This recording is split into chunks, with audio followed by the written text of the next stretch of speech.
père était un perfectionniste et donc il m'est arrivé parfois d'aller avec mon père acheter quelques faïences dans un magasin, ce qui me paraissait tout à fait étonnant alors que mon père pouvait aller à la faïencerie. Et puis ensuite nous partions en voiture et il me disait va donc dans tel chemin par là, voilà. Et puis il sortait, il prenait les quelques faïences qu'il avait achetées et il les fracassait contre le mur. Alors là, c'était évidemment pour le jeune homme que j'étais assez étonnant, mais qui montrait le refus de rencontrer la direction des faïenceries Henriot lorsqu'il était très mécontent du rendu de ces faïences, c'est-à-dire souvent des moules qui sont usés, donc on ne voit plus les visages, ou bien on a changé la décoration ethnographique, on l'a modifiée sans lui demander son avis. La jeunesse d'un garçon dans une famille d'artistes est évidemment bien particulière.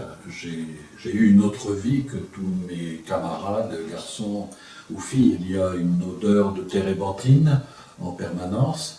Et puis, d'un autre côté, j'ai toujours vu mon père, qui est avant tout artiste peintre, je l'ai toujours vu peindre, ou bien sculpter, ou bien faire des illustrations pour des ouvrages, préparer des cartons de vitraux, avec une mère d'un autre côté, qui était artiste aussi, médaillée des Beaux-Arts de Nantes, et qui peignait de son côté, ou bien qui jouait du piano pour accompagner un chanteur lyrique, par exemple.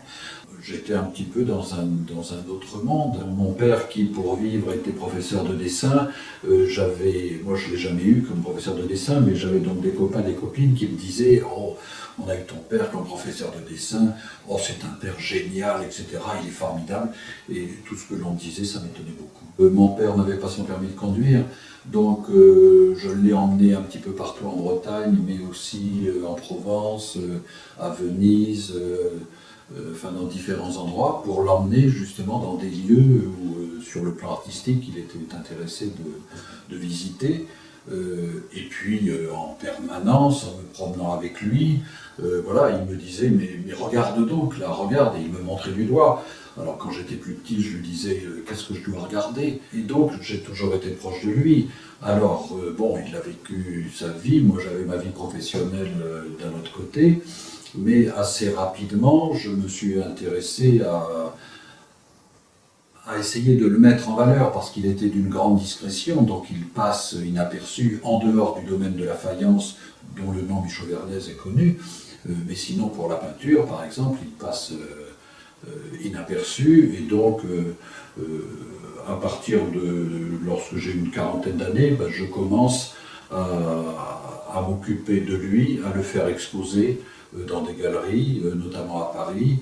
Et puis ensuite, un peu plus tard, bon, je vais, lorsqu'il va décéder, je vais créer une association pour protéger et mettre en valeur ses œuvres. Et j'y travaille depuis, en collaboration à la recherche de musées, à la recherche de lieux d'exposition et l'édition d'ouvrages, notamment sur la faïence, mais également sur la peinture ou d'autres sujets. Voilà, je m'y consacre sur mes dernières années.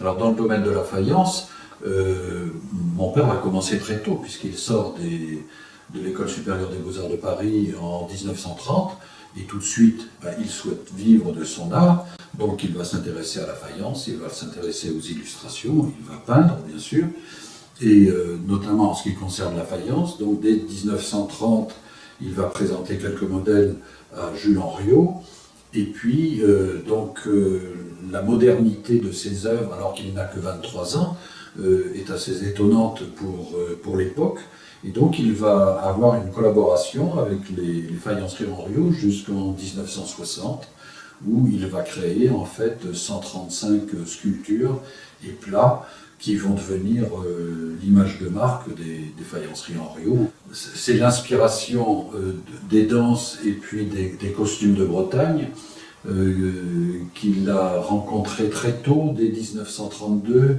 au Blenbrug de Brest, où il y avait là enfin quelques milliers de personnes en costume breton. Il va se passionner pour lui-même, en apprenant à jouer de la cornemuse, sachant danser des danses bretonnes, etc.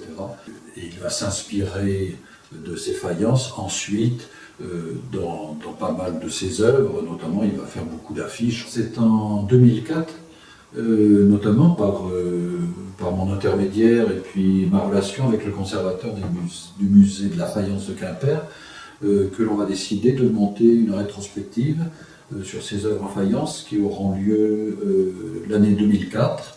Et Bernard Verlingue, le conservateur, écrira un ouvrage à cette occasion. Alors, depuis 2004, bon, cet ouvrage est épuisé et j'ai souhaité ressortir un autre ouvrage avec beaucoup plus d'éléments que l'on avait à cette époque-là. Et j'ai demandé à Philippe Théalet, qui a travaillé plusieurs années au musée de Bretagne, ensuite qui a été l'adjoint de Bernard Verlingue au musée de la faïence. Voilà, c'est l'une des deux personnes qui a la plus grande connaissance sur 3 siècles de faïence. J'étais intéressé d'avoir son regard à lui sur toute cette épopée de mon père concernant voilà, le domaine de la faïence.